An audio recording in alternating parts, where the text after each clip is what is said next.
Welcome to NEET zoology tutorials by Revathi. So ఈ వీడియోలో ఇంకొక కన్ఫ్యూజింగ్ పార్ట్, జనరల్ గా circulatory system and sense organs of frogs దగ్గర little bit of confusion ఉంటుంది. ఆ సెన్స్ ఆర్గాన్స్ ఆఫ్ ఫ్రాగ్స్ ఏంటి అనేది ఈ వీడియోలో చూద్దాము. Frog has different types of sense organs. అవి ఏంటంటే organs of touch, organs of taste, smell, vision, ఇంకా హియరింగ్.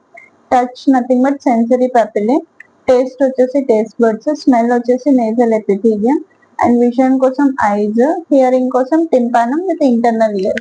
వీటిలో చూసినట్లయితే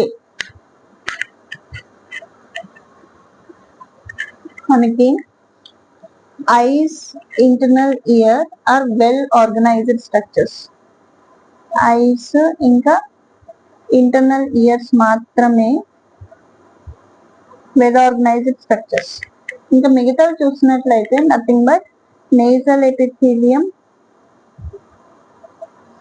టేస్ట్ బడ్స్, అలాగే సెన్సరీ పాపిల్లే. ఇవనేది just cellular aggregations around the nerve endings. అంటే ఇవి స్పెషల్ గా ఆర్గాన్ గా టిష్యూగా డెవలప్ అవ్వలేదు. ఇవి సింపుల్ గా ఒక సెల్యులర్ అగ్రిగేషన్స్ మాత్రమే. అంటే వెల్ డెవలప్డ్ సెన్సరీ స్ట్రక్చర్స్ ఏంటి ఫ్రాగ్స్ లో అంటే ఐస్ ఇంకా ఇంటర్నల్ ఇయర్ మాత్రమే. నేజల్ ఎపిథీలియం కానీ, టేస్ట్ బడ్స్ కానీ, సెన్సరీ పాపిల్లే కానీ ఇవి సెల్యులర్ అగ్రిగేషన్స్ మాత్రమే, not well developed structures. Thank you for watching.